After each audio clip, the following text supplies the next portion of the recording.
Hey guys, I want to talk today real quick about how to avoid getting hit with an object in a street fight. Okay, now the thing is, I already discussed this in another video about how to avoid being hit with a bottle. Okay, and that means just be aware of the way the person's holding the bottle in their hand, the way they're standing. Okay, and a lot of people think, well, obviously if he's holding a bottle like that, he's going to hit me with it, and obviously they're just going to realize that. But the problem is, most people don't notice that. Okay, most people, including experienced bouncers, experienced street fighters, do not notice that somebody's about to hit them with a bottle, because I've been in situations, I can think of two immediately off the top of my head, where somebody was going to use a bottle and nobody else, none of the other bouncers in this situation or in the area noticed that except for me, because I was the only one looking for it. So I'm going to talk today just a little bit about how I think when I'm in a situation. Okay? When I'm talking to a person, and this doesn't mean that I'm thinking I'm going to have to fight him or I'm thinking he's going to attack somebody else and because I'm security I have to jump in. I mean, just every time I see a person, I'm talking to a person, I see two people talking, I immediately notice what they have in their hands, okay, how they're holding it, and in which hand it is. Okay, most people are right-handed, so obviously if say they have the bottle or the object in the right hand, it's obviously more obvious that they're more likely they're going to use it as a weapon. If they're holding it a certain way, it's more obvious they're going to throw it or use it as a club or use it to hit somebody with. Okay? Another thing is I also always notice the way that people are standing. If a person's standing, and I discussed this in another video, unilaterally, that means not just open, but unilaterally. That means one side is facing forward, one side is facing back, as though you want to come in with a step and just swing in with a sucker punch, or swing in to hit somebody with a bottle, or swing in to throw a bottle at somebody, okay? And obviously this is another thing. Most people are right-handed, so if somebody's standing with their right side backwards, or to the back, then that's obviously more likely that they're going to throw or hit somebody than if they're doing it with their left side back, okay? And another thing that a lot of people really don't notice is what's in the immediate area. Okay, as a bouncer, a lot of times I'll be in a situation where things are starting to heat up a little bit, okay? People are getting a little bit loud, a little bit violent. You can tell there's a lot of tension. Sometimes maybe somebody that works there might call you over like, hey, check out in this room. There are two people, they're getting a little bit, a little bit angry with each other. And the first thing that I notice is what's in their hands. If there's nothing in their hands, the first thing I notice is what's around them. Okay, that means if we're in an area where there's like maybe a couple bottles or maybe there are glasses or whatever on a table, for instance, I will move all of that away. Okay, now I'm not saying I'm going to turn my back to them. Obviously, in the first thing that's going to be I'm going to be thinking is like what about them. Okay, but I'm going to be looking at them. And I'm going to also just look like, okay, let's just slide this back. Okay, if anybody looks, even with their eye, they like glance down at like a bottle, okay, for instance, obviously I'm immediately going to move that away, or I'm going to be ready to jump on this guy if he tries to grab for it, okay. Another thing that I've noticed is, for instance, if you work in a place that has like billiard balls, most people don't notice that. Okay, I was talking to two guys one time. They were causing problems. The owner asked me to like get these two guys out of this whole club, but it was basically like a billiard area, and there were a couple billiard balls there. Billiard balls are heavy and they're hard. Okay, and this one guy was a little bit more aggressive than the other, so I was paying attention to both of them, but obviously this one guy was the one that I was paying the most attention to. Okay, I was the closest to him because he was the most likely to attack, so I wanted to be close to him so I could jump on him as soon as possible. And he's standing with his hands like resting on this pool table, and there are two pool balls right in front of him. So I just basically walked over to him. I'm like, hey, you gotta go.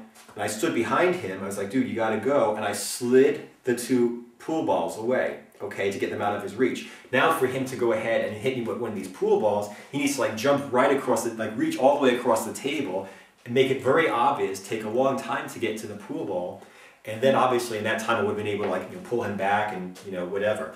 But so like I said, a lot of times it's crazy that I'll be watching bouncers and they won't notice that. Like I've actually seen this happen like at least 2 times in the recent past that I have very clear in my memory, where you'll see a bouncer talking to a guy And for instance, one time the guy has a bottle in his hand and he turns it sideways, like behind his back, he grabs it by the neck of the bottle, okay? And the bouncer staying in front of him didn't notice this.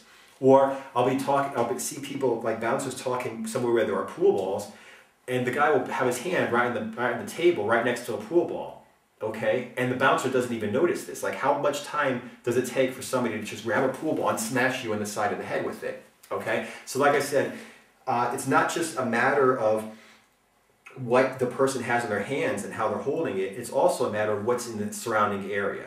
Okay. Another thing that I've noticed that I think is just really sad is when bouncers don't know where all the stairs are. Okay. Like there was one time when there was like really long stairs. Okay, and these guys were getting searched. They were basically getting frisked. Okay, before they came into to this club. And it was like you came into a club and you could either go upstairs or downstairs, and this bouncer standing here with his back to a relatively long stairway, okay? And the guy's right in front of him and he didn't want to get searched, and he's like up in his face, and the bouncer's standing here. If this guy just pushed him a little bit, he might have taken like half of a step and then he'd be flying down the stairs, okay? This is the kind of thing that you need to always constantly know.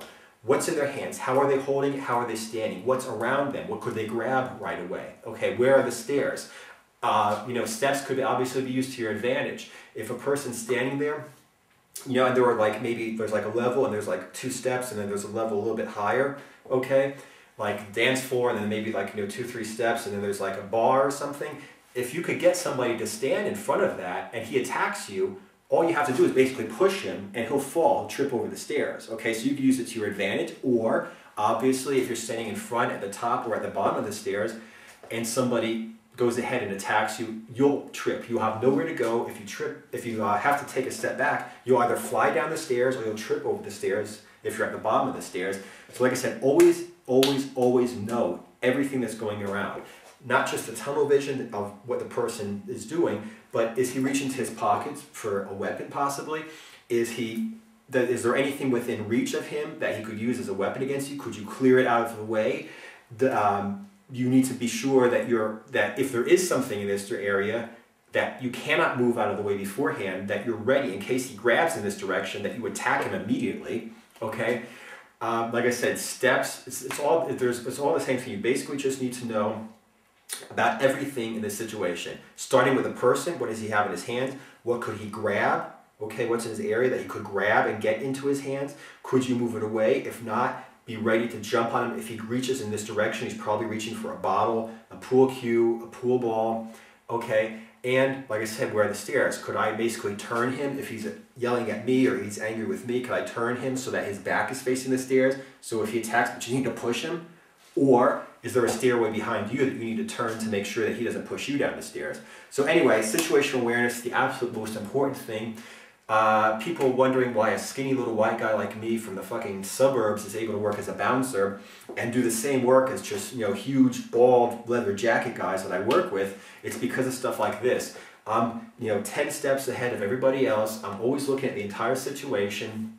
By the time somebody starts a fight, I'm already usually at an angle, usually trying to get at an angle to be able to attack him from behind, from the side, so he doesn't even see me coming. And like I said, this is the only thing that's really kept me, not the only thing, but like one of the main things that's kept me alive, you know, kept me from getting my ass beat all the time in a situation where I work with guys that are much bigger than me.